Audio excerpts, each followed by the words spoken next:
1 year after Olivia Chow was sworn in as Toronto's mayor, a new poll shows that she still has strong support. A Liaison Strategies survey shows 6 in 10 Torontonians approve of her performance in the top job. And joining us live now in studio is Mayor Olivia Chow as we look back on the year that was and what is next for the city as well. Congrats on 1 year, Mayor Chow. Good morning. Good morning. Your thoughts on that, because a lot of people were saying that you were a champion of affordable housing and transit. That's where you polled the highest when it comes to that most recent survey. And is that what you were looking for? Is that those two areas, the two main priorities that you wanted to hit first? Oh, absolutely, because life is hard if your rent is so high or you can't afford to buy a home. We need to build a lot of housing. So we have relaxed the zoning, so builders or homeowners can build. We cut the red tape, making it faster to build. And also for the nonprofit housing, because not everyone has the money. We are building 6,000 units of affordable housing, shovel in the ground, ready. We're protecting tenants because sometimes some of the evictions may not be fair, or illegal. Right. So we have a renoviction bylaw coming up. All of those things. And traffic congestion, right? It just makes your blood pressure gets up and it takes time away from your family. That's because we haven't built transit for so long. So yeah, we are pushing more bus service, building transit, and hiring people to direct traffic, and more people working in the subway station. So all of those are really important, made possible by the new deal that we had with the province, which was great. And that was one of the areas as well, your ability to communicate and to have good relations with the province was one that was mentioned in this last survey. But when it comes to congestion and traffic, that's one of the areas where some residents and participants say is lacking. As you said, it gets your blood pressure high when you are out there going nowhere fast here in Toronto. What are some of the steps that you're going to be making over the next little while in order to improve congestion, especially when Toronto's just about to host the World Cup? I mean, 2 years is going to go really fast. I know, you're absolutely right. And because we haven't built transit for so long, people don't have alternatives but to drive, right? Some are cycling and others, but still. So we are working to coordinate the constructions, and there'll be more coming in the fall. We are hiring traffic agents, those people you see them at the intersection that are really busy directing traffic so you can't block the box, right? It's very frustrating. We are working to speed up the rebuild of the Gardiner, because the Gardiner literally is falling apart, right? We are not just fixing it, we are rebuilding it. We're looking to make it faster, and there's more on it in the next week or two. We've been working with the province and some engineer expert to make it faster, make the construction faster.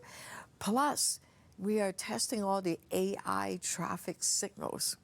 We have several pilot projects happening. We can't just rush out and do it. We want to test it out to make sure it works well. So along University, for example, some of those traffic lights are coordinated by AI, and we are partnering with Rogers, Bell, and TELUS to do all these smart AI thing. Make it work. Yeah, making it work. So, but it's still at a pilot stage. We're rolling it out. Now, so you're saying in the next week, though, when it comes to the Gardiner Expressway, we will have a development? Before the end of the month, you will hear some details on how we can speed up the Gardiner rebuild. Because people are stuck there, right? And I get it. It's hard. Another issue that a lot of people didn't have a lot of confidence in over the last year was quelling gun violence, especially over the last few days, let's say the last week. We have seen a shooting every day, especially when it comes to youth being involved, whether victims or suspects. We've seen the number of youth arrested for gun violence double over the last year. What does the city have planned to try to get to the root cause? Because if kids at the age of 14 to 16, 17 are being roped in and involved, where do you go now in order to stop this? Yeah, I noticed, and I spoke to some of the moms that have lost kids to gun violence. It's heartbreaking. 14-year-old shooting? What? It is just terrible. I've talked to some experts, and during the pandemic, children are isolated. So they don't necessarily have the connection to their friends or learning their social skills. And there are people preying on them and recruiting them into gangs. So we are, in the last year, we are investing a lot more on youth prevention, youth violence prevention programs, more after school programs. Nowhere near enough. We are really focusing on it, bringing experts together to do the kind of prevention work. Because when young people feel that they belong, they have a purpose in life, they have hope, that they are not trapped in a cycle of poverty, then they don't get recruited into gangs as easily, right? If they feel they belong, whether it's a school band or a basketball team or something, right?